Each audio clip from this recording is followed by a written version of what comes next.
Hello everyone, welcome back to my channel way to commerce. So इस video में जो हम टॉपिक डिस्कस करने वाले हैं वो है caveat emptor.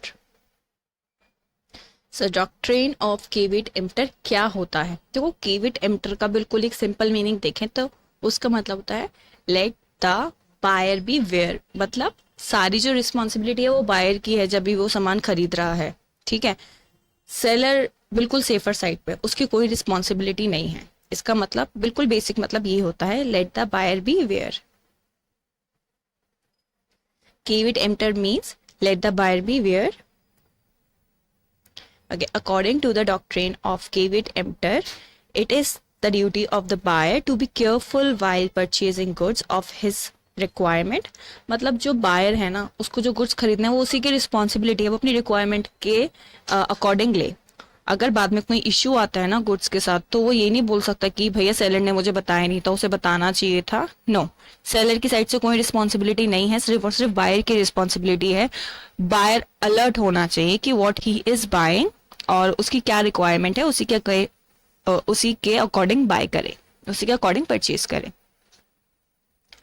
In the absence of any inquiry from the buyer, the seller is not bound to disclose every defect in the goods of which he may be aware of। मतलब अगर buyer ने खुद से नहीं पूछा कि ये जो है, फॉर एग्जांपल मैं कहीं पे गई एक शॉप पे, मैंने बोला मुझे स्विच चाहिए और वहां पे मुझे अंकल ने 20 रुपीज का स्विच दे दिया। मैं खुश हो गया, अरे वाह 20 रुपीज का इतना सस्ता स्विच मिल गया, मजे आ गए नॉट।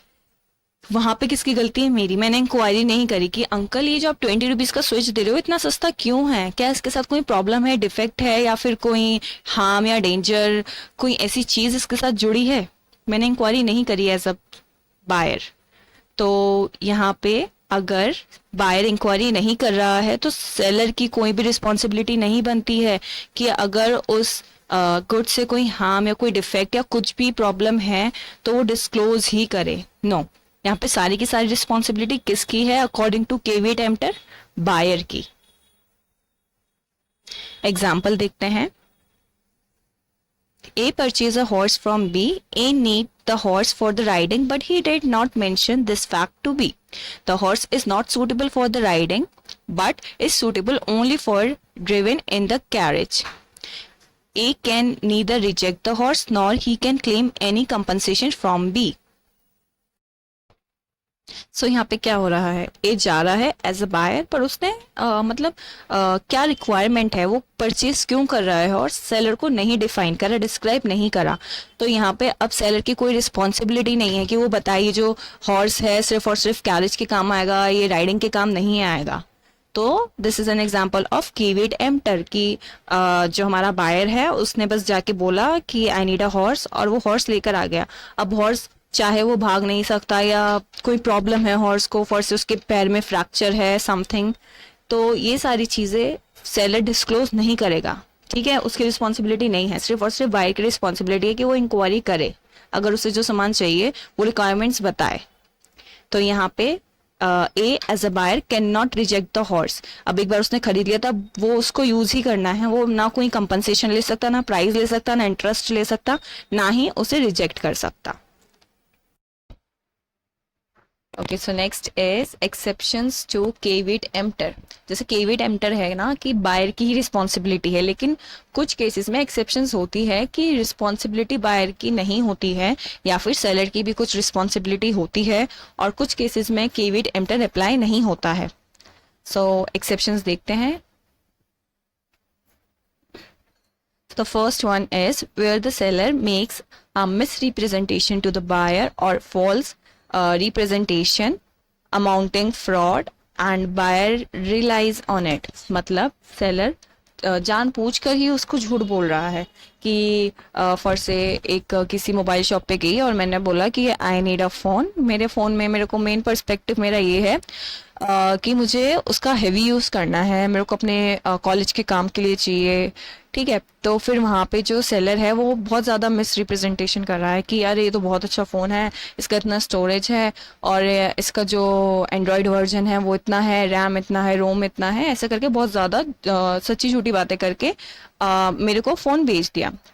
तो this is called miss representing, ठीक है। या फिर उसका यही मकसद हो कि उसे यही वाला कंपनी का फ़ोन बेचना है, क्योंकि इस कंपनी का कोई भी फ़ोन सेल होगा तो उसको एक्स्ट्रा कमीशन मिलेगा, ठीक है। तो अगर बायर उस सेलर की बातों पे रिलाई करके कोई भी प्रोडक्ट परचेज कर रहा है तो उसमें हमारा केविड एम्प्टर अप्लाई नहीं होगा, उसमें सारी जो ड्यूटीज़ हैं, रिस्पॉन्सिबिलिटीज़ हैं, वो सेलर के पार्ट पे रहेंगी। यहाँ पे बायर की कुछ नहीं रिस्पॉन्सिबिलिटी है, और बायर स्यू कर सकता है सेलर पे अगर उसके अकॉर्डिंग वो प्रोडक्ट ना निकले तो। The next is where the goods are purchased by the description and do not correspondent to the description. जब गुड्स जो हैं सेलर क्या करेगा, आपको बता के बेचेगा कि मैं गई किसी फ़ोन वाले शॉप में और मैंने बोला मुझे फ़ोन चाहिए, तो उसने मुझे 4-5 फ़ोन्स दिखाए और ऐसे डिस्क्रिप्शन दिया कि इस फ़ोन में ये क्वालिटी है, इस फ़ोन में ये क्वालिटी है, इस फ़ोन में ये क्वालिटी है, और मैंने उस डिस्क्रिप्शन पे रिलाई करके मैंने वो परचेज कर लिया। और फिर उस डिस्क्रिप्शन के बिल्कुल करस्पॉन्डेंट नहीं निकला प्रोडक्ट या थोड़ा भी वैरी करा, तो yes, me as a buyer sue कर सकते हैं हम अपने सेलर पे, और वहां पे भी केविड एम्प्टर अप्लाई नहीं होगा, क्योंकि यहाँ पे जो सेलर है उसने डिस्क्राइब करके ही आपको बेचा है ना। जैसे आपने देखा होगा कुछ कुछ घर में एजेंट्स आते हैं जो डोर टू डोर सेलिंग होती है, वो आपको डिस्क्राइब करते हैं कि इस प्रोडक्ट में ये खासियत है, इस प्रोडक्ट में ये खासियत है। ज्यादातर beauty brands door to door वाला फॉलो करते हैं एजेंट्स के थ्रू सेलिंग, तो उसमें केविड एम्प्टर अप्लाई नहीं होगा, क्योंकि जो आपके एजेंट है या फिर जो सेल्स पर्सन है वो आपको डिस्क्राइब करके प्रोडक्ट बेच रहा है और उसके डिस्क्रिप्शन के अकॉर्डिंग नहीं निकला प्रोडक्ट, तो वहां पे केविड एम्प्टर वाला rule will not be applied. Then where the goods are bought by the sample. अगर सैम्पलिंग के आपको जैसे किसी भी प्रोडक्ट का सैंपल मिला, आपने यूज करा और आप काफी सेटिस्फाइड हो गए और आपने उस सैंपल को देख के ही अपना मेन परचेज कर लिया, ठीक है, और जो मेन प्रोडक्ट परचेज किया है वो सैंपल के क्रॉसपॉन्डेंट नहीं है, तो वहां पे भी आपका केविड एम्प्टर अप्लाई नहीं होगा। जैसे एक बार मैंने आपको एग्जांपल दिया था अपनी लास्ट की वीडियोस में कि फॉर से मैंने कुछ ब्यूटी प्रोडक्ट्स खरीदे नायका से, तो मुझे कुछ सैशे मिले अलग ब्रांड के, like sunscreen, serum and all, तो वो सैशे यूज करके मेरे को काफी अच्छा लगा और फिर मैंने उसका मेन प्रोडक्ट मंगाया। तो मेन प्रोडक्ट अगर बिल्कुल उस सैशे के अकॉर्डिंग नहीं हुआ तो मैं नायका में बोल सकती हूँ कि ये सैंपल के अकॉर्डिंग नहीं है या मेरे को उतना सूट नहीं करा जैसे सैंपल करा था, एक्सेट्रा एक्सेट्रा। वहां पर केविड एम्प्टर का rule will not be applied. The fourth one is where the goods are bought by the sample as well as description. तो जहाँ पे भी हमारे गुड्स एज सैम्पल और डिस्क्रिप्शन से आपको मिल रहे हैं, जैसे मैंने आपको अपनी क्लास वीडियो में बताया था कि फॉर से आप किसी ब्यूटी प्रोडक्ट को खरीदने जा रहे हैं, एग्जांपल लिपस्टिक, तो वहाँ पे सेल्स पर्सन क्या करता है, पहले आपको डिस्क्रिप्शन देता है कि ये वाटर प्रूफ है, इट स्टेज फॉर 24 आवर्स और ये स्मच नहीं होता है, एक्सेट्रा एक्सेट्रा। देन वो सैंपल देता है आपको हाथ पे लगा के कि देखो कितना अच्छी है लिपस्टिक एंड ऑल। तो यहाँ पे सैम्पलिंग और डिस्क्रिप्शन के देकर ही आपको प्रोडक्ट्स बेचे जा रहे हैं, तो यहाँ पे केविड एम्प्टर का rule will not be applied. Fifth one is where the buyer makes known to the seller the purpose of his purchase. जैसे अगर मैं बायर हूँ, मैं किसी सेलर के पास गई, हॉर्स डीलर के पास, मैंने बोला कि I need a horse riding purpose के लिए, तो मैंने वहाँ पे पर्पस बता दिया सेलर को और उस पर्पस के अकॉर्डिंग मुझे गुड नहीं मिला, तो वहाँ पे भी केविड एम्प्टर का रूल अप्लाई नहीं होगा। जब एक बार बायर ने अपना पर्पस फॉर द परचेज बता दिया ना, तो वहाँ पे केविड एम्प्टर का रूल अप्लाई नहीं होगा। Sixth is where the goods are purchased under some brand name or of certain standards. For example, जैसे अगर मैं किसी ज़ारा के शोरूम में जाके शॉपिंग कर रही हूँ, तो like I have some expectations ना कि ज़ारा के स्टोर से अगर मैं कुछ चीज़ खरीद रही हूँ, कोई क्लॉथ खरीद रही हूँ, तो मुझे पता है कि उसकी स्टिचिंग अच्छे से होगी और लुक अच्छा होगा, वो लोकल नहीं लगेगा, उसमें फिनिशिंग होगी, तो स्टैंडर्ड्स रहते ही हैं ब्रांड से, वरना हम ब्रांड से क्यों ही लें।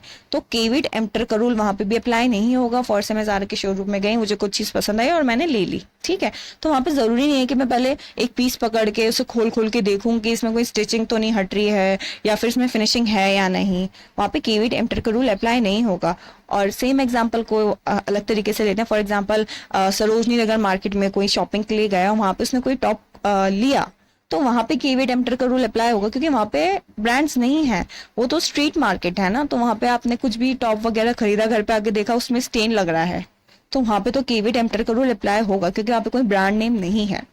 ठीक है, जब आप ब्रांड नेम के अंडर खरीद रहे हो कोई भी प्रोडक्ट, तो वहां पे केवीट एम्प्टर अप्लाई नहीं होगा। ऐसे ही सर्टेन स्टैंडर्ड्स, जैसे आपने इलेक्ट्रिशियन के पास गए, आपने बोला I need a switch with ISI mark वाला, तो आईएसआई मार्क वाला जो स्विच है, आप एक्सपेक्ट कर सकते हो ना कि जो स्विच है आईएसआई मार्क के साथ है, तो वो सारे स्टैंडर्ड्स को फॉलो करेगा जो एक इलेक्ट्रिक प्रोडक्ट वाला करना चाहिए। ऐसे ही अगर आप गोल्ड परचेज कर रहे हो, उसमें हॉल मार्क है, मतलब वो स्टैंडर्डाइज मार्क है ना, तो वहां पे भी केवीट एम्प्टर का रूल अप्लाई नहीं होगा। हॉल मार्क का अगर आपने गोल्ड परचेज करा है, तो this is not your duty कि अब आप एज अ बायर उसको बिल्कुल चेक करो कि उसमें कितना सोना मिल रहा है और कितना पीतल मिल रहा है, कितना तांबा मिल रहा है। ठीक है ना, वो चीज नहीं चेक करोगे। फिर आप स्टैंडर्ड्स के साथ आप कुछ गुड ले रहे हो, तो वहां पे भी आपका caveat emptor will be not applied. Okay, so that's all from this caveat emptor. I hope आपको ये टॉपिक अच्छे से समझ आया होगा, इसके एक्सेप्शंस अच्छे से समझ आए होंगे। Thanks for watching.